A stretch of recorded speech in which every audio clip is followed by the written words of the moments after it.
Assalamualaikum warahmatullahi wabarakatuh. Selamat datang kembali di acara Ngobras, yaitu ngobrol sehat bareng dengan dokter spesialis. Perkenalkan, saya hari ini dengan Dokter Trianita, dan di sebelah kanan saya ada Dokter Nujwaryanti, dokter spesialis mata. Apa kabar dokter? Alhamdulillah baik. Alhamdulillah. Dok, mungkin kita hari ini akan membahas ya dok ya beberapa tentang mata, mungkin salah satunya tentang katarak. Mungkin nanti juga dijelaskan dengan dokter secara langsung ya dok ya. Baik dok, mungkin sebelum kita masuk ke sesinya, saya akan menjelaskan jadwal dokter ya dok di Rumah Sakit Pur, yaitu pada hari Senin dan di hari Jumat ya dok, di jam 9 sampai di jam 12 ya dok ya. Baik, mungkin kita akan masuk pertama ya dok tentang katarak. Yang pertama saya mungkin tanyakan sih, apa sih sebenarnya katarak itu dok? Mungkin bisa dijelaskan dengan dokter. Ya, baik. Sebenarnya katarak itu adalah perubahan pada lensa mata, di mana lensa mata sendiri itu sebenarnya sifatnya adalah bersifat transparan, jernih, di mana dia mengalami perubahan hingga menjadi keruh.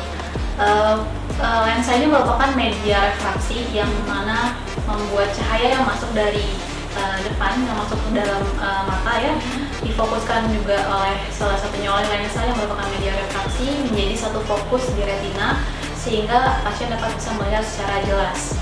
Sehingga kalau pada katarak tersebut berubah strukturnya menjadi keruh, sehingga pasien dapat terganggu penglihatannya. Berarti keruh ya dok jadinya ya, Iya. jadi agak terganggu penglihatannya. Terus kalau misalkan tadi kan kita sudah tahu katarak itu sendiri dok, faktor biasanya bisa menyebabkan terjadi katarak itu apa dok? Bagaimana? Baik, kalau untuk lensa itu bisa berubah, pertama memang karena dari strukturnya secara biokimiawi maupun dari metabolisme dari lensa itu sendiri berubah. Mayoritas memang karena faktor degenerasi atau usia, tapi ada juga faktor lain yang bisa menjadi resiko untuk terjadinya katarak. Di antaranya adalah bisa karena adanya paparan dari radikal bebas, kemudian adanya faktor metabolik dari pasien itu sendiri, sistemiknya. Seperti itu. Ya, berarti yang pertama tadi dari usia ya dok ya. Iya. Kalau misalkan dari paparan radikal bebas itu seperti apa dok? Radikal bebas seperti paparan sinar UV. Ya, Hari seperti sinar matahari ya, salah satunya paparan sinar UV, atau radikal bebas lain seperti merokok atau penggunaan konsumsi alkohol itu juga bisa meningkatkan terjadinya radikal bebas. Berarti mungkin paparan sinar matahari tadi ya dok ya, terus Iya. ada minum alkohol juga, berarti itu salah satu faktor dari penyebab katarak itu sendiri. Iya. Selain dari usia ya dok ya. Betul. Oke, terus kalau misalkan selain dari tadi yang buram itu dok, selain itu gejala katarak itu apa ya? Baik. Gejala katarak itu jadi lensa itu dia tidak akan menyebarkan cahaya, dia memfokuskan, sehingga kalau misalkan dia ada perubahan dari struktur itu, sehingga pasien juga biasanya akan mengeluh silau gitu. Terus adanya penurunan penglihatan, khususnya kalau pada ketika lebih gelap itu semakin menurun. Kemudian ada perubahan juga dari persepsi warnanya. Nah, perubahan penglihatan menjadi buram itu biasanya lebih ke arah pasien mengeluhnya ke arah berasap atau berawan seperti itu. Oke, berarti tadi seperti silau, terus ada bayangan seperti asap ya dok ya, harusnya nggak ada kan ya dok ya Iya. untuk gejala itu. Terus kalau misalkan tadi kan sudah masuk ke gejala ya dok, ciri-ciri juga termasuk dari gejala itu sendiri ya dok ya. Iya. Kalau untuk mencegah dok biar tidak terjadi katarak selain dari usia, Oke. Kalau untuk mencegah sih sebenarnya pastinya kita ini dulu ya, kontrol gitu. Kalau misalkan sudah ada kontrol rutin gitu, jadi kalau sudah ada penglihatan buram, khususnya juga pasien-pasien yang memiliki faktor risiko seperti usia lanjut, segera memeriksakan ke dokter mata supaya lebih dideteksi secara dini untuk kataraknya. Kemudian mencegahnya juga yang pasti tadi mengurangi paparan radikal bebas, seperti penggunaan kalau keluar jangan terkena paparan matahari secara langsung, seperti penggunaan topi atau bagusnya juga dengan kacamata yang mengandung yang memang memiliki anti radiasi seperti itu.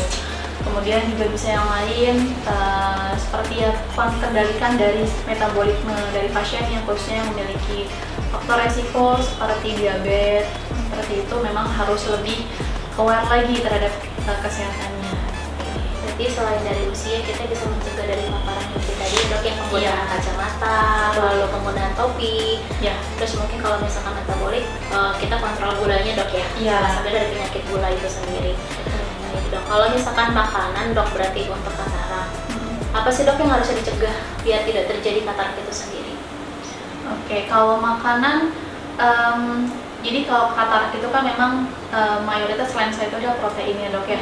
Dia mengalami denaturasi dari protein sehingga dia menggumpal dan jadinya akhirnya lensanya menjadi keruh gitu ya, dok, ya. Jadi kalau dari makanan memang yang dianjurkan adalah makanan yang tinggi akan mikronutriennya, dok, seperti misalkan sayuran dan buah-buahan itu memang yang bagus juga, kaya akan vitamin C, E atau beta karoten untuk kesehatan mata itu sendiri, dok. Berarti yang paling gampang dicari ya makan buah sama sayur ya, dok, yang pasti ada di meja makan ya, dok. Betul. Jadi jangan lupa makan sayur sama buahnya untuk lebih mencegah terjadinya katarak lebih cepat ya, dok, ya. Oke, dok, kalau tadi kan kita bahas ke makanan, dok. Kalau misalkan sebenarnya penderita katarak itu, dok, bisa sembuh tidak ya, dok?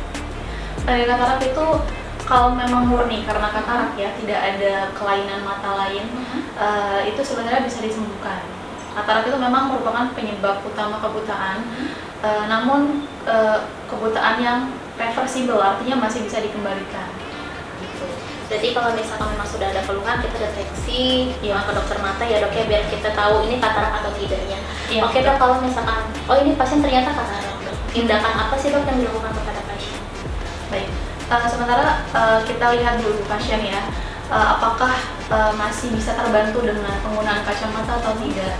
Kalau katarak itu kan ada stadiumnya ya, ada stadium 1 sampai 5. Kalau memang pada stadium awal masih bisa kita bantu dengan penggunaan kacamata, kita berikan kacamata terlebih dahulu. Dan juga bisa juga kita berikan obat yang mengandung seperti laktos, ferol ataupun yang merupakan antioksidan gitu, bantuan untuk mencegah supaya tidak terjadinya katarak secara lebih cepat terjadi. Kalau memang sudah benar-benar sudah stadium yang tingkat lanjut, ya memang sebaiknya segera dilakukan tindakan operasi seperti itu. Berarti nggak harus langsung operasi juga ya, dok, ya, balik lagi ke stadiumnya tadi. Jadi lebih baik kalau misalkan memang sudah ada masalah pada mata, apalagi usia lansia, lebih baik ke dokter matanya langsung ya, dok, ya, biar tahu ini tuh sebenarnya sakitnya apa. Kalaupun memang misalkan katarak, jangan langsung berpikir operasi itu menyeramkan. Betul. Ya, dok, ya. Padahal operasi mata juga sebentar kan, dok? Betul, sebentar. Kurang lebih berapa lama tuh, dok, kalau untuk operasi mata?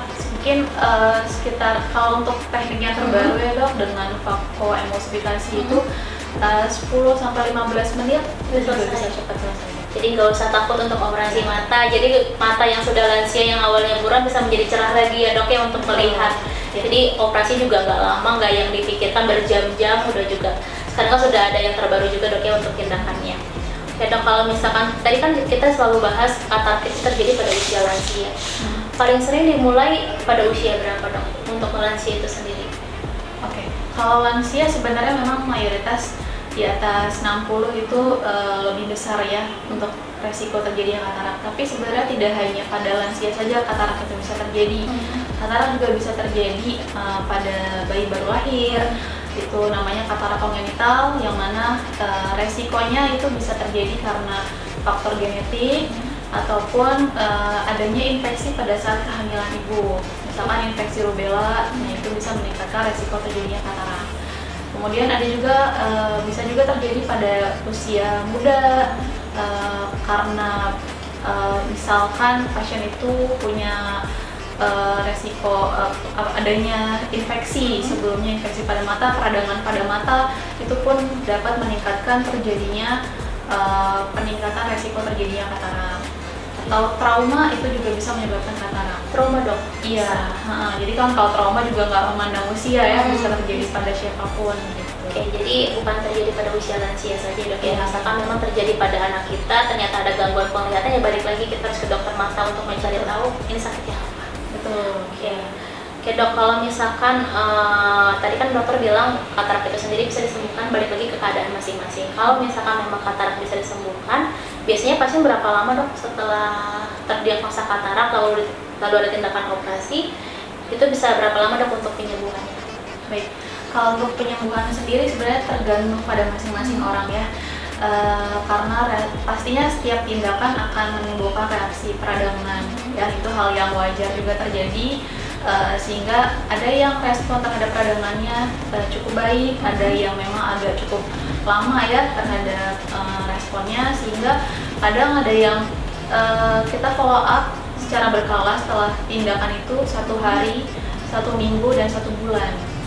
Ya, biasanya ada yang 1 hari udah mulai merasa baik, tapi ada juga yang baru 1 minggu gitu. Ada juga memang yang peradangannya cukup lama, mungkin harus, dan pembengkakan di korneanya mungkin juga agak lebih berat, jadi mungkin sekitar 1 bulan itu biasanya udah lebih baik. Oke, berarti nggak lama penyembuhannya dok ya, jadi tidak mesti takut untuk datang ke dokter mata.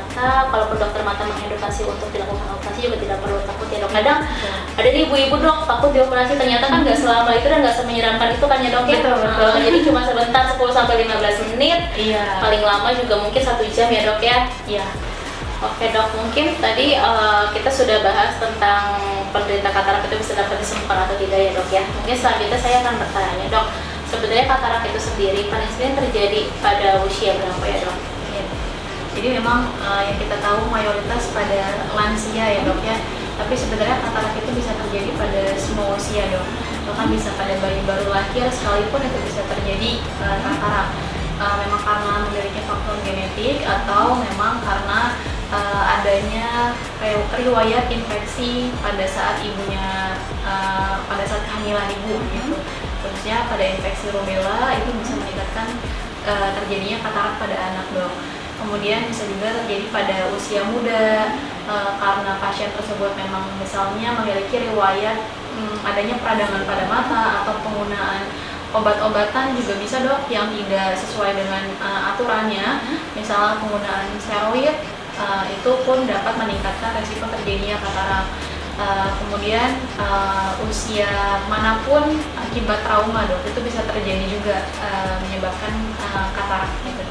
Oke, berarti bukan terjadi pada usia lansia saja ya dok ya, bisa terjadi pada anak juga, pada usia anak lansia juga bisa, pada remaja juga bisa, jadi tidak melulu harus lansia ya dok ya. Dok, mungkin tadi kan kita sudah bahas tentang masalah katarak bisa disembuhkan atau tidak, operasinya seperti apa, terus kita juga sudah tahu katarak itu bisa terjadi pada anak juga ya dok ya, tidak pada lansia saja. Oke dok, tadi kan kita ada bahas poin di atas dok, masalah operasi. Katarak itu sendiri berapa lama dok untuk masa penyembuhannya? Kalau untuk masa penyembuhan berbeda tiap orang ya dok ya.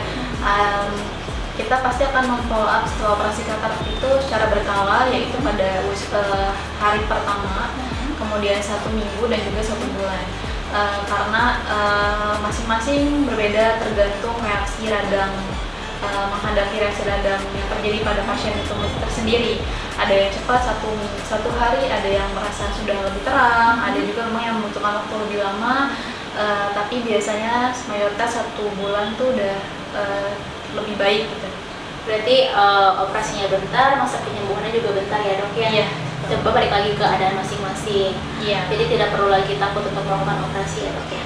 Oke dok, mungkin sebelum kita tutup ngobrol hari ini, mungkin dokter bisa menyampaikan pesan untuk masyarakat di sini dok? Oke. Pesannya yang pasti segera periksa ke dokter ketika memang mengalami adanya keluhan mata. Jangan merasa karena ada 2 mata nih, kayaknya 1 masih nggak apa-apa, jadi ditunda-tunda gitu ya dok ya, karena deteksi dini itu akan lebih baik. Dan kalau memang sudah waktunya operasi, akan lebih baik ketika stadium kataraknya juga masih stadium awal dong. Kalau sudah stadium lanjut, di mana operasi pun akan lebih sulit, sehingga komplikasi pun akan lebih besar terjadi. seperti itu dok. Jadi akan bisa mempengaruhi penglihatan pasien juga ya dari situ ya dok ya. Jadi nggak usah takut untuk datang dan dilakukan tindakan operasi karena itu juga tidak akan membahayakan. Malah membahayakan kalau tidak dilakukan operasi. Betul. Ya, dok, ya. Jadi nggak mesti takut untuk datang ke dokter mata, apalagi dokter matanya sudah mengedukasi untuk melakukan operasi ya dok. Karena operasi tidak semenyeramkan itu. Oke, baik dok. Mungkin sebelum acara kita tutup untuk ngobrol hari ini, mungkin saya akan mengulang kembali untuk jadwal dokter ya.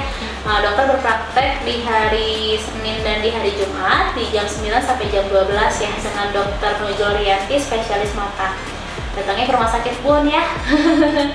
Terus sebelum kita tutup acara ini, terima kasih dokter untuk acara hari ini. Semoga dokter sehat selalu. Semoga kita dapat bertemu kembali untuk menjelaskan berbagai penyakit yang memang seharusnya tidak perlu ditakutkan ya dok kepada masyarakat. Ya, oke. Baik dok, ini saya tutup ya untuk acara ini. Terima kasih. We care with love.